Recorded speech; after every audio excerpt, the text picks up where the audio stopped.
(2020-21) വർഷത്തെ ആദായനികുതി കണക്കാക്കുന്നതിനുള്ള ഈസി ടാക്സ് എന്ന വർക്ക്ബുക്കാണ് ഇവിടെ പരിചയപ്പെടുത്തുന്നത്. www.easytaxkerala.com എന്ന വെബ്സൈറ്റിൽ നിന്നും നിങ്ങൾക്കിത് ഡൗൺലോഡ് ചെയ്യാം. വിൻഡോസിൽ ഉപയോഗിക്കുന്നതിനായി എക്സൽ ഫയലായും ഉബുണ്ടുവിൽ ഉപയോഗിക്കുന്നതിന് ODS ഫയലായും ഇത് ഡൗൺലോഡ് ചെയ്യാം. 2020-21 വർഷത്തെ നികുതി, ടാക്സ് റിലീഫ് എന്നിവ കണക്കാക്കുന്നതിനും anticipatory statement, final statement, form 12BB, form 10E എന്നിവ തയ്യാറാക്കുന്നതിനും ഇത് പ്രയോജനപ്പെടും. ഈസി ടാക്സ് എന്ന ഈ ഫോൾഡറിലാണ് ഞാൻ എക്സൽ ഫയൽ സേവ് ചെയ്തിട്ടുള്ളത്. ഈ ഫോൾഡർ ഓപ്പൺ ചെയ്യാണ്. ഈ എക്സൽ ഫയൽ ഡബിൾ ക്ലിക്ക് ചെയ്ത് ഓപ്പൺ ചെയ്യാം.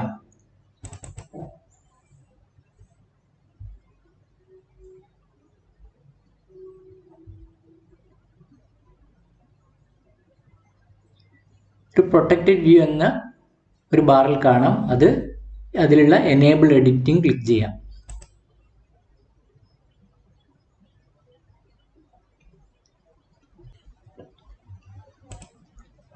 ഈ വർക്ക് ബുക്കിലെ പേജുകൾ നമുക്ക് ആദ്യം പരിചയപ്പെടാം. ഒന്നാമത്തെ പേജ് ഹെൽപ്പ് പേജാണ്. ഇത് എങ്ങനെ ഉപയോഗിക്കാമെന്ന് ഇതിൽ വിശദമായി ചേർത്തിട്ടുണ്ട്. അടുത്ത പേജ് ഡാറ്റ എന്ന ഷീറ്റാണ്. ഈ ഷീറ്റിലാണ് നമ്മുടെ വരുമാനത്തിൻ്റെയും കിഴിവുകളുടെയും കണക്ക് ചേർക്കുന്നത്. ചേർത്ത് കഴിഞ്ഞാൽ ഈ പേജിൽ തന്നെ ടാക്സബിൾ ഇൻകവും ടാക്സും കണക്കാക്കി കാണിക്കുന്നതാണ്. അടുത്ത പേജ് ആൻസിപ്പേറ്ററി സ്റ്റേറ്റ്മെന്റ് ആണ്. ഒരു സാമ്പത്തിക വർഷത്തിന്റെ തുടക്കത്തിലോ ഇടയിലോ ആണ് ഈ പേജ് ആവശ്യമായി വരുന്നത്. ഇനി വരാനുള്ള മാസങ്ങളിൽ ടാക്സ് എത്ര വീതം കുറയ്ക്കണമെന്ന് ഈ സ്റ്റേറ്റ്മെന്റിൽ നമുക്ക് കാണാൻ സാധിക്കും. അടുത്ത പേജ് ഫൈനൽ സ്റ്റേറ്റ്മെന്റ് ആണ്. ഒരു സാമ്പത്തിക വർഷത്തിലെ ഏറ്റവും അവസാന മാസത്തിൽ എത്ര ടാക്സ് കുറയ്ക്കണമെന്ന് ഈ പേജിലൂടെ നമുക്ക് മനസ്സിലാക്കാൻ സാധിക്കും. ഇനി ഫോം 16 എന്ന പേജ് കാണാം. ഫോം 16 എന്നത് ട്രേസസിൽ നിന്ന് DDO ഡൗൺലോഡ് ചെയ്തെടുക്കേണ്ട രേഖയാണ്. ഇതിൽ നിന്നത് പ്രിന്റ് എടുക്കേണ്ട ആവശ്യം വരുന്നില്ല. അടുത്തത് ഫോം 12BB ആണ്. ഇത് ടാക്സ് നൽകുന്നയാൾ ഒപ്പിട്ട് DDOക്ക് നൽകേണ്ട ഒരു ഫോമാണ്. ടാക്സ് റിലീഫ് കണക്കാക്കുന്നതിന് ഫോം 10E തയ്യാറാക്കുന്നതിന് വേണ്ട വിവരങ്ങൾ ചേർക്കുന്ന പേജാണ് 10E എൻട്രി എന്ന ഈ പേജ്. അടുത്ത 2 പേജുകൾ 10E P1ഉം 10E P2, അതായത് 10E ഫോമിൻ്റെ 1ഉം 2ഉം പേജുകളാണ്. ഇതിൽ രണ്ടാമത്തെ പേജിൻ്റെ അവസാനം നമുക്ക് ലഭിക്കുന്ന റിലീഫ് എത്രയെന്ന് കാണാൻ സാധിക്കും. ഏറ്റവും അവസാനത്തെ പേജിൽ നോട്ട്സ് മലയാളം നോട്ട്സ് എന്ന ഈ പേജിൽ നമുക്ക് 2020-21 സാമ്പത്തിക വർഷം ലഭിക്കാവുന്ന ഡിഡക്ഷൻസ് ഏതൊക്കെയെന്നും അതിൻ്റെ നിബന്ധനകൾ എന്തൊക്കെയെന്നും വ്യക്തമായി പറയുന്നുണ്ട്. ഇനി നമുക്കൊരു വ്യക്തിയുടെ ടാക്സ് കണക്കാക്കി നോക്കാം. ആദ്യം ഡേറ്റ എന്ന പേജ് എടുക്കുക. ഇതിൽ name, designation, office, pen number, pan card number ഇവയൊക്കെ ചേർത്ത് കൊടുക്കാവുന്നതാണ്. സ്റ്റേറ്റ്മെൻറ്റിലേക്ക് ചേർക്കുന്നതിന് വേണ്ടിയാണ് അത് ഇവിടെ ചേർക്കുന്നത്. ഇവ ചേർത്തിയില്ലെങ്കിൽ നമുക്ക് ടാക്സ് കണക്കാക്കാൻ പറ്റും. ഇനി അടുത്ത കാറ്റഗറിക്ക് നേരെ എംപ്ലോയി എന്ന് കാണാം. ഇത് പെൻഷനർ ആണെങ്കിൽ നമുക്ക് പെൻഷനർ എന്ന് മാറ്റാവുന്നതാണ്.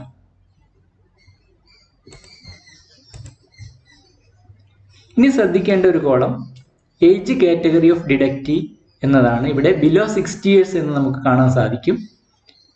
60 വയസ്സിന് മുകളിലുള്ള ആളുകളാണെങ്കിൽ അത് മാറ്റി കൊടുക്കേണ്ടതാണ്. ഇവിടെ 3 ഓപ്ഷനുകൾ കാണാം. 60 വയസ്സ് വരെയുള്ളവർ, 60 മുതൽ 80 വയസ്സ് വരെയുള്ളവർക്ക്, പിന്നെ 80-ന് മുകളിലുള്ളവർ. ഇത് കൃത്യമായി ചേർത്തണം. ഇല്ലെങ്കിൽ നമ്മൾ ടാക്സ് കണക്കാക്കിയത് തെറ്റാവുന്നതാണ്. ഇനി നമുക്ക് ഒരു വർഷത്തെ ശമ്പള വിവരങ്ങൾ ചേർത്തി കൊടുക്കാം. ആദ്യമായിട്ട് നമ്മൾ പേ ആണ് ചേർത്തുന്നത്. ബേസിക് പേ ചേർത്തുന്നു ആദ്യത്തെ കോളത്തിൽ. ഞാൻ ഇവിടെ 60,000 ബേസിക് പേ ചേർത്തുന്നത്.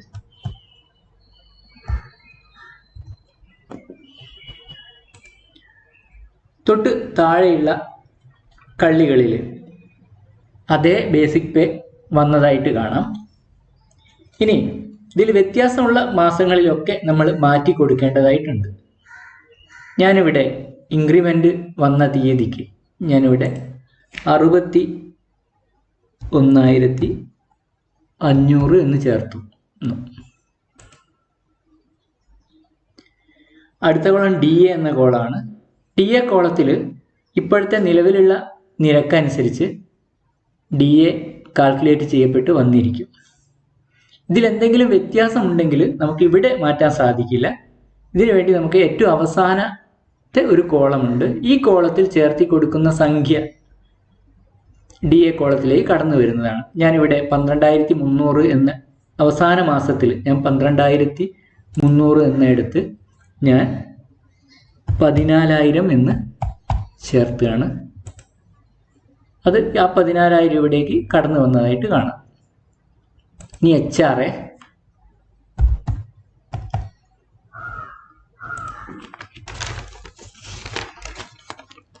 ഇതുകൂടാതെ ടാക്സിന് പരിഗണിക്കേണ്ട ഏതെങ്കിലും അലവൻസുകൾ ലഭിച്ചുവെങ്കിൽ അത് അടുത്ത കോളങ്ങളിൽ ചേർക്കാം.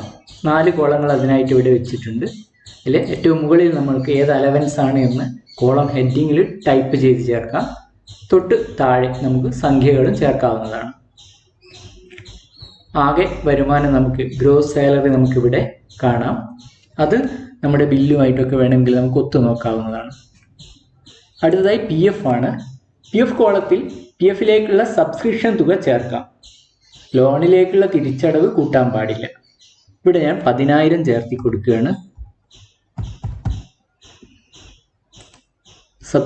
സബ്സ്ക്രിപ്ഷനിൽ വ്യത്യാസം വരുന്നുണ്ടെങ്കിൽ ആ മാസങ്ങൾ നമുക്ക് മാറ്റി കൊടുക്കാവുന്നതാണ്. ഇനി SLI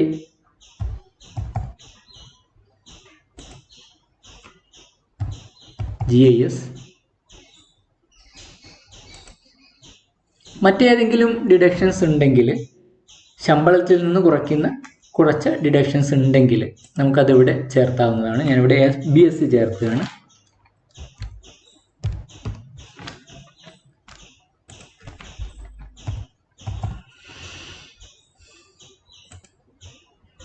ഇവിടെ NPS എന്ന കോളം കാണാം. നാഷണൽ പെൻഷൻ സ്കീമിലേക്ക് അടച്ച ശമ്പളത്തിൽ നിന്നും കുറച്ച തുകയാണ് നമുക്കിവിടെ ചേർക്കാനുള്ളത്. ഇവിടെ ഞാൻ 2,000 വീതം ചേർക്കുന്നു. ശമ്പളത്തിൽ നിന്നും കുറച്ച LIC അടുത്ത കോളത്തിൽ ചേർക്കാം. ഡിഡക്ഷൻസിൻ്റെ ടോട്ടൽ നമുക്ക് അടുത്ത കോളത്തിൽ കാണാവുന്നതാണ്. ഇനി അടുത്ത column income tax deducted from salary ആണ്.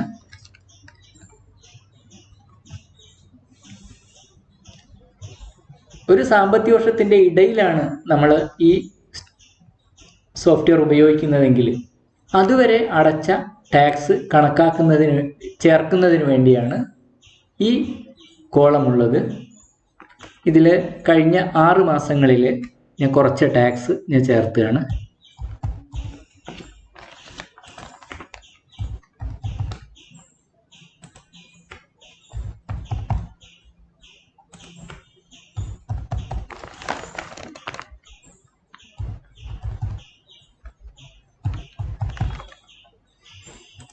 ആകെ 18,000 രൂപ ടാക്സ് അടച്ചു കഴിഞ്ഞു 6 മാസങ്ങളിലായി. ഇനി ടാക്സ് അടയ്ക്കാൻ 6 മാസങ്ങൾ കൂടി ബാക്കിയുണ്ട്.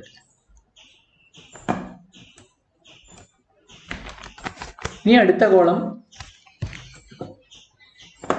ടോട്ടൽ DA അരിയർ എന്ന കോളാണ്.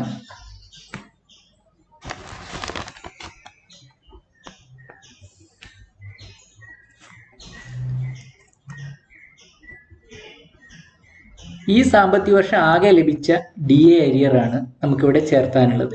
അത് PFലേക്ക് പോയ തുകയും ക്യാഷായി കയ്യിൽ ലഭിച്ച തുകയും കൂടി ആകെ തുകയാണ് ഇവിടെ ചേർക്കേണ്ടത്. അപ്പോൾ 24,000 രൂപ ഈ വർഷം DA അരിയറായിട്ട് ലഭിച്ചിട്ടുണ്ട് എങ്കിൽ 24,000 ഇവിടെ ചേർക്കാം. ആ 24,000വും PFലേക്ക് പോയതാണെന്ന് കരുതുക. അപ്പോൾ ഇവിടെ PFലേക്ക് പോയ സംഖ്യ വീണ്ടും ഇവിടെ ചേർക്കണം. ഞാൻ 24,000 വീണ്ടും ഇവിടെ ചേർത്തി. ഇതേപോലെ പേ അരിയർ ലഭിച്ചിട്ടുണ്ടെങ്കിൽ ആ പേ അരിയർ ഇവിടെ ചേർക്കാം. അതിൽ നിന്നും PFലേക്ക് പോയ തുക ഇവിടെ ചേർക്കാവുന്നതാണ്. ഇനി പേ റിവിഷൻ അരിയർ ഈ വർഷം വാങ്ങിയവരുണ്ടെങ്കിൽ, വല്ല കാരണവശാലും കഴിഞ്ഞ വർഷങ്ങളിൽ വാങ്ങാൻ പറ്റാത്തത് കൊണ്ട് ഈ വർഷം വാങ്ങിയവരുണ്ടെങ്കിൽ അവർക്ക് ആ തുക ചേർക്കേണ്ട കോളാണിത്. അതിൽ PFലേക്ക് പോയ തുക ഇവിടെയും ചേർക്കാവുന്നതാണ്.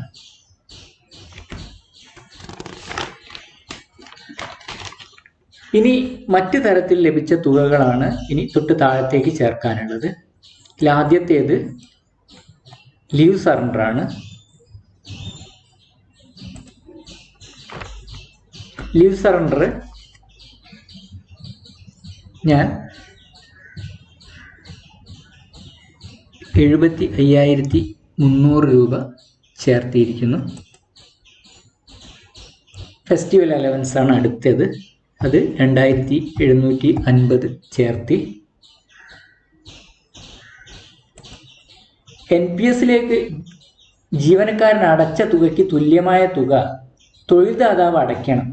ഇങ്ങനെ അടച്ചുവെങ്കിൽ അതും ജീവനക്കാരൻ്റെ വരുമാനമായിട്ട് വരും. ആ വരുമാനം ചേർത്താനുള്ളതാണ് ഗവൺമെൻറ് അല്ലെങ്കിൽ എംപ്ലോയേഴ്സ് കോൺട്രിബ്യൂഷൻ ടു MPS എന്ന ഈ കോളം. അപ്പോൾ ഇവിടെ നമ്മൾ ചേർത്തി കഴിഞ്ഞാൽ അത് 80CCD2 വഴി നമുക്ക് കിഴിവായിട്ടും ലഭിക്കും. അതുകൊണ്ട് ഇവിടെ ചേർത്തിയ എംപ്ലോയീസ് കോൺട്രിബ്യൂഷൻ കൊണ്ട് നമ്മൾ ടാക്സിൽ വലിയ വ്യത്യാസം വരണമെന്നില്ല. ഇനി അടുത്ത വരി മറ്റ് വരുമാനങ്ങൾ ചേർത്താനുള്ളതാണ്. ബാങ്ക് പലിശ, ഫാമിലി പെൻഷൻ പോലുള്ള വരുമാനങ്ങൾ ടാക്സ് കണക്കാക്കുന്നതിന് പരിഗണിക്കണമെങ്കിൽ അത് ഇവിടെ ചേർക്കണം. അത് ഏതാണ് വരുമാനം എന്നിവിടെ ചേർത്തി കഴിഞ്ഞതിന് ശേഷം സംഖ്യ തൊട്ടടുത്ത കോളത്തിൽ ചേർത്താം. ഇനി മറ്റ് ഡിഡക്ഷൻസ് ആണ് നമ്മളിവിടെ ചേർക്കാനുള്ളത്. ഇതിലെ ആദ്യ വരി HRA ആണ്. വാടക വീട്ടിൽ താമസിക്കുന്നവർക്കാണ് ഇളവ് ലഭിക്കുന്നത്. അത് കണക്കാക്കി ഇളവ് ലഭിക്കുന്നെങ്കിൽ മാത്രം തുക ഇവിടെ ചേർക്കണം. ഇനി ഒഴിവാക്കാവുന്ന മറ്റേതെങ്കിലും അലവൻസുകൾ വരുമാനമായി ചേർത്തിട്ടുണ്ട് എങ്കിൽ ഈ അലവൻസ് എക്സംപ്റ്റഡിന് നേരെ അലവൻസ് ഏതെന്ന് എഴുതി ചേർത്തതിന് ശേഷം ഇവിടെ ടൈപ്പ് ചെയ്ത് ചേർത്തതിന് ശേഷം സംഖ്യ അടുത്ത കോളത്തിൽ എഴുതാവുന്നതാണ്. ഇനി പ്രൊഫഷണൽ ടാക്സ് ചേർക്കാനുള്ള വരിയാണ് അടുത്തത്.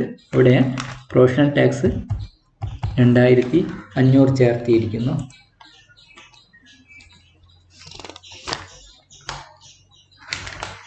ഇനി അടുത്തത് ഹൗസിംഗ് ലോൺ ഇൻട്രസ്റ്റ് ചേർക്കാനുള്ള വരിയാണ്. അതിൽ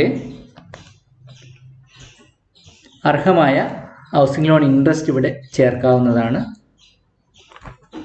അതിൻ്റെ പരിധിയൊക്കെ മനസ്സിലാക്കുന്നതിനായിട്ട് ഇതിലെ മലയാളത്തിലുള്ള നോട്ട്സുകൾ, ഏറ്റവും അവസാന പേജായ നോട്ട്സുകൾ നോക്കാം. ഇവിടെ ഞാൻ ഹൗസിംഗ് ലോൺ ഇൻട്രസ്റ്റ് ആയിട്ട് ഞാൻ 30,000 ചേർത്തിയിരിക്കുന്നത്. ഇനി താഴേക്കുള്ള പട്ടികയിൽ ശമ്പളത്തിൽ നിന്ന് കുറച്ചത് ഡിഡക്ഷൻസ് ഒക്കെ നമുക്ക് മുകളിലുള്ള പട്ടികയിൽ ചേർത്തിട്ടുണ്ട്. അത് കൂടാതെയുള്ള മറ്റേതെങ്കിലും ATC ഡിഡക്ഷൻസ് ഉണ്ടെങ്കിൽ അവ ചേർക്കാനുള്ളതാണ് തൊട്ട് താഴേക്കുള്ള വരികൾ. അതിലൊന്നാമത്തേത് ട്യൂഷൻ ഫീ ആണ്. 2 കുട്ടികളുടെ വരെ ട്യൂഷൻ ഫീ ഇവിടെ ചേർക്കാവുന്നതാണ്. ഹൗസിംഗ് ലോണിൻ്റെ മുതലിലേക്കുള്ള തിരിച്ചടവ് ആണ് അടുത്ത വരിയിൽ ചേർക്കാനുള്ളത്. അത് ഉണ്ടെങ്കിൽ നമുക്ക് ആ സംഖ്യ ഇവിടെ ചേർക്കാവുന്നതാണ്. 80C തന്നെയാണ് അതും പരിഗണിക്കുന്നത്. ഇനി ശമ്പളത്തിൽ നിന്ന് കുറച്ചത് കൂടാതെ മറ്റേതെങ്കിലും LIC പോളിസികളിൽ സബ്സ്ക്രിപ്ഷൻ അടച്ചിട്ടുണ്ടെങ്കിൽ അത് നമുക്കിവിടെ ചേർക്കാവുന്നതാണ്. ഇവ അല്ലാതെ മറ്റേതെങ്കിലും ATC ഡിഡക്ഷൻസ്, അതായത് ബാങ്കുകളിൽ 5 വർഷത്തിൽ കൂടുതലേക്കുള്ള കാലത്തേക്കുള്ള നിക്ഷേപം ഈ വർഷം നടത്തിയിട്ടുണ്ടെങ്കിൽ അതുപോലെയുള്ള ATC ഡിഡക്ഷൻസ് മറ്റേതെങ്കിലും ഉണ്ടെങ്കിൽ അത് ഇവിടെ ടൈപ്പ് ചെയ്തതിന് ശേഷം സംഖ്യ ഇവിടെ ചേർത്താവുന്നതാണ്. ചാപ്റ്റർ 6A മറ്റ് കിഴിവുകൾ ചേർത്താനുള്ള വരികൾ താഴെയായിട്ട് കാണാം. ഒന്നാമത്തേത്, നാഷണൽ പെൻഷൻ സ്കീമിലേക്ക് ശമ്പളത്തിൽ നിന്ന് കുറച്ചത് കൂടാതെ തുക അടച്ചുവെങ്കിൽ അതിവിടെ ചേർക്കാം. അരിയറായിട്ടോ മറ്റോ അടയ്ക്കാനുണ്ടെങ്കിൽ, അത് അടച്ചിട്ടുണ്ടെങ്കിൽ അത് ഇവിടെ ചേർക്കാവുന്നതാണ് ആദ്യത്തെ വരിയിൽ. ഇനി അടുത്ത വരി നോക്കാം. 80D പ്രകാരം മെഡിക്കൽ ഇൻഷുറൻസിനുള്ള കിഴിവ് ചേർക്കാനുള്ള വരിയാണത്. അത് അതിൻ്റെ പരിധികളൊക്കെ നമുക്ക് മലയാളം നോട്ട്സിൽ കൊടുത്തിട്ടുണ്ട്, അത് നോക്കി ചേർക്കാവുന്നതാണ്. ഇനിയുള്ള 2 വരികൾ 80DD 80DDB എന്നിവയ്ക്കുള്ളതാണ്. പിന്നെ മുഖ്യമന്ത്രിയുടെ ദുരിതാശ്വാസ നിധിയിലേക്കുള്ള ശമ്പളത്തിൽ നിന്നും നൽകിയ തുക നമുക്ക് ഈ വരിയിലായിട്ട് ചേർക്കാം. 80G chief minister distress relief fund contribution എന്ന ഈ വരിയിൽ ചേർക്കാവുന്നതാണ്. അത് ഞാനിവിടെ 32,000 ചേർക്കുന്നു.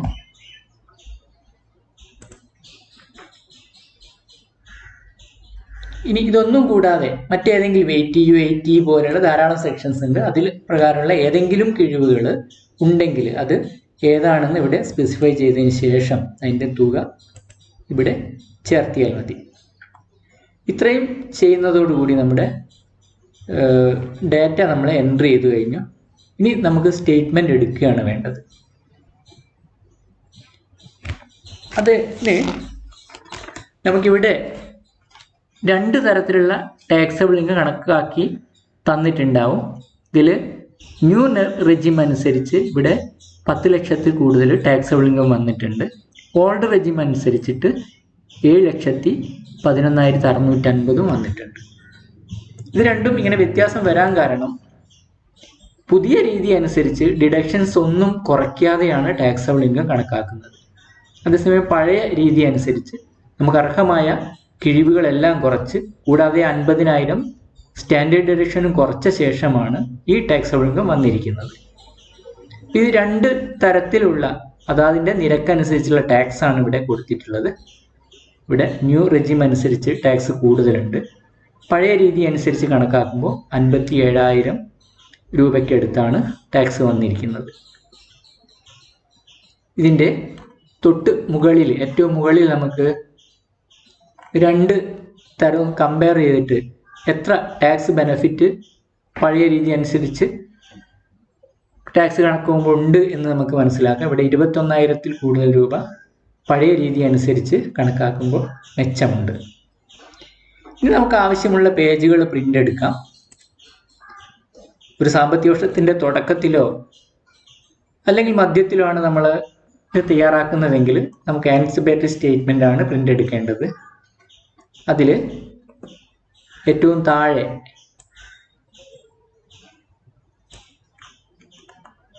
നമ്മൾ അടയ്ക്കേണ്ട ടാക്സ് വന്നിരിക്കും. ഇവിടെ 39,000-ൽ കൂടുതൽ രൂപ ഇനി അടയ്ക്കാനുണ്ട്. അപ്പോൾ അത് ഇനി എത്ര മാസങ്ങളിലാണ് അടച്ചു തീർക്കേണ്ടത് നമ്മൾ ഡാറ്റ ഷീറ്റിൽ തന്നെ ചേർത്ത് കൊടുക്കണം. ഇവിടെ നമ്മൾ ഏറ്റവും അടിയിലായിട്ട് number of months remaining till February 2021 എന്നൊരു വരി കാണാം. അവിടെ ഇനി എത്ര മാസങ്ങൾ ബാക്കിയുണ്ടെന്ന് ചേർക്കണം. ഇവിടെ ഇനി 6 മാസങ്ങളാണ് ബാക്കിയുള്ളത്, നമ്മൾ നേരത്തെ കണ്ടിട്ടുണ്ട്. ആ 6 മാസം ഞാൻ ചേർത്തി കൊടുക്കുന്നു. അപ്പോൾ ആൻറ്റിസിപ്പേറ്ററി സ്റ്റേറ്റ്മെൻറ്റ് നമുക്ക് വീണ്ടും നോക്കാം. അപ്പോൾ 6 മാസത്തേക്ക് 6,504 രൂപ വീതം നമ്മൾ അടയ്ക്കേണ്ടതായിട്ടുണ്ട്. അത് 100 കൊണ്ട് 100ൻ്റെ 100 × 3 = 6,504 × 6 = 1,00,000 രൂപ റൗണ്ട് ചെയ്തതിന് ശേഷം നമുക്ക് 6500 ഓരോ മാസമായി അടയ്ക്കാനുള്ളത്. ഈ തുക നമുക്ക് ഇവിടെ 100 കൊണ്ട് റൗണ്ട് ചെയ്യുന്നതിന് പകരം നമുക്ക് വേണമെങ്കിൽ 10 കൊടുക്കാം.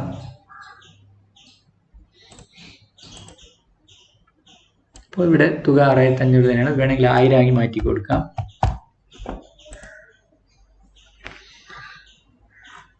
ഇനി ഈ സ്റ്റേറ്റ്മെന്റിൽ വന്നിട്ടുള്ളത് നമുക്ക് ഏറ്റവും ഗുണകരമായിട്ടുള്ള, അതായത് ഇതിൽ നമുക്ക് ഗുണകരമായിട്ടുള്ളത് ഓൾഡ് റെജിം അനുസരിച്ച് ടാക്സ് കണക്കാക്കുന്നതാണ്. ആ തരത്തിലാണ് ഈ സ്റ്റേറ്റ്മെന്റ് വന്നിരിക്കുന്നത്. ഇനി നമ്മൾ സ്വമേധയാ നമുക്കിതൊന്ന് മാറ്റണം എന്ന് തോന്നുകയാണെങ്കിൽ നമുക്ക് വേണമെങ്കിൽ അതിന് ഉള്ള ഒരു ഓപ്ഷൻ ഇവിടെയുണ്ട്. മാനുവൽ സ്കീം സെലക്ഷൻ എന്ന ഈ ഓപ്ഷൻ ഉപയോഗിച്ച് നമുക്കത് ചെയ്യാവുന്നതാണ്. ഞാൻ ന്യൂ സ്കീം അനുസരിച്ച് ചെയ്യുന്നു. അപ്പോൾ ന്യൂ സ്കീം അനുസരിച്ചുള്ള ഒരു സ്റ്റേറ്റ്മെന്റ് ഇവിടെ തയ്യാറായി വരും. ഇത് ഒരിക്കലും മാറ്റേണ്ട ആവശ്യം വരുന്നില്ല.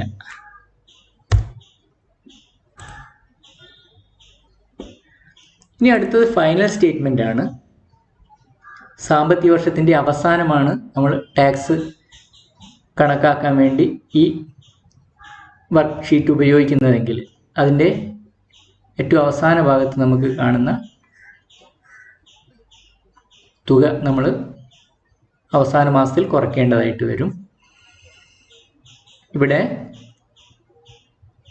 റൗണ്ടിങ് ഒഴിവാക്കുകയാണ് നല്ലത്. ഇവിടെ 1 തന്നെ ചേർക്കുന്നതാണ് നല്ലത്. അടുത്ത ഫോം 16 ആണ് നമുക്ക് പറഞ്ഞിരിക്കുന്ന അടുത്ത പേജ്. ഈ പേജ് പ്രിന്റ് എടുക്കേണ്ടതില്ല. ഇതിൻ്റെ പാർട്ട് എയും പാർട്ട് ബിയും DDO ട്രേസസിൽ നിന്നും ഡൗൺലോഡ് ചെയ്ത് തരും. ശമ്പളത്തിൽ നിന്ന് തീരെ ടാക്സ് കുറച്ചിട്ടില്ലാത്തവർക്ക് ആവശ്യമായി വന്നേക്കും എന്നതുകൊണ്ടാണ് ഈ പേജ് ഇതിൽ ഉൾപ്പെടുത്തിയിട്ടുള്ളത്. അടുത്ത പേജ് ഫോം 12BB ആണ്. ഇത് ആദായ നികുതി നിയമപ്രകാരം എംപ്ലോയി ഒപ്പിട്ടിട്ട് DDOക്ക് നൽകേണ്ട ഒരു ഫോമാണ്. ഇനി അടുത്ത പേജ് നമുക്ക് നോക്കാം. ഫോം 10 എൻട്രി എന്ന പേജാണ്. ഈ വർഷം കിട്ടിയ അരിയർ മൂലം ടാക്സിൽ വർധന ഉണ്ടായിട്ടുണ്ടെങ്കിൽ റിലീഫ് ലഭിക്കുമോ എന്ന് അറിയാനും ഫോം 10 തയ്യാറാക്കാനുമാണ് നമ്മൾ ഈ പേജ് ഉപയോഗിക്കുന്നത്. ആവശ്യമായ വിവരങ്ങൾ ഈ പേജിലാണ് നമ്മൾ ചേർത്തി കൊടുക്കുന്നത്. ഇതിൽ 3 പട്ടികകൾ കാണാം. അതിൽ ഒന്നാമത്തെ പട്ടികയിൽ പേ റിവിഷൻ അരിയർ ഈ വർഷം വാങ്ങിയെങ്കിൽ മാത്രം ഉപയോഗിച്ചാൽ മതി. അതിൽ അങ്ങനെ വാങ്ങിയ ആളുകൾ അവരുടെ പേ ബില്ലിൻ്റെ ഇന്നർ ഷീറ്റ് നോക്കി 2014 ജൂലൈ മുതൽ 2016 ജനുവരി വരെ ഉള്ള അരിയർ ഓരോ മാസത്തെയും ബാലൻസ് തുക എത്രയാണ് എന്നുള്ളത് നമ്മളിവിടെ ചേർത്തി കൊടുക്കേണ്ടതായിട്ടുണ്ട്. ഇനി ആ ബില്ലിൽ ഇന്നർ ബില്ല് നോക്കി അതിൽ സറണ്ടറിൻ്റെ അരിയർ ലഭിച്ചിട്ടുണ്ടെങ്കിൽ അത് ചേർത്തി കൊടുക്കാനുള്ളതാണ് ഏറ്റവും അവസാനത്തെ ഈ 2 വരികൾ. ഇനി ഈ വർഷം 2020-21 ഈ പേ റിവിഷൻ അരിയർ എത്ര തവണകളാണ് ലഭിച്ചിട്ടുള്ളത്? ആകെ 4 തവണകളായിരുന്നല്ലോ ഉണ്ടായിരുന്നത്. അതിൽ എത്ര തവണകളാണ് ലഭിച്ചിട്ടുള്ളത് എന്നുള്ളത് ഇവിടെ ചേർത്തി കൊടുക്കണം. ഇനി തൊട്ടടുത്ത പട്ടിക DA അരിയർ എന്ന പട്ടികയിൽ ഈ വർഷം DA അരിയർ ലഭിച്ചത് നമ്മൾ ടണ്ണിയിൽ കൊണ്ടുവരുന്നുണ്ടെങ്കിൽ അത് ചേർത്താനുള്ളതാണ്. പേ അരിയർ കിട്ടിയിട്ടുണ്ടെങ്കിൽ അത് ചേർത്താനുള്ളതാണ് ഈ അടുത്ത പട്ടിക. ഇതിൽ ഞാൻ 2019 ജൂലൈ മുതൽ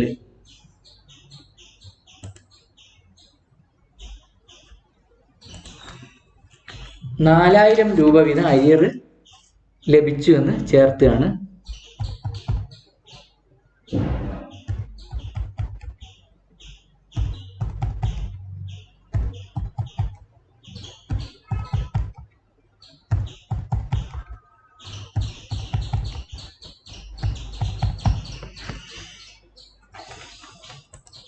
അപ്പോൾ 2019-20 അരിയർ ഈ വർഷം ലഭിച്ചത് ഞാൻ ആ വർഷത്തേക്ക് മാറ്റാനാണ് ശ്രമിക്കുന്നത്. അപ്പോൾ അതിൽ ഇപ്പോൾ 19-20 ടാക്സബിൾ ഇൻകം നമ്മൾ ഈ പട്ടികയിൽ ചേർത്തി കൊടുക്കണം. Enter the taxable income of relevant previous years എന്ന ഇതിന് താഴെയുള്ള 2019-20 നേരത്തെ നമ്മൾ ആ വർഷത്തെ ടാക്സബിൾ ഇൻകം ചേർത്തി കൊടുക്കേണ്ടതായിട്ടുണ്ട്. ഞാനിവിടെ 4,10,000 ചേർത്തുന്നു. ഇത് അന്നത്തെ സ്റ്റേറ്റ്മെൻറ്റ് അല്ലെങ്കിൽ ഇൻകം ടാക്സ് റിട്ടേൺ നോക്കി നമുക്ക് ചേർത്താവുന്നതാണ്.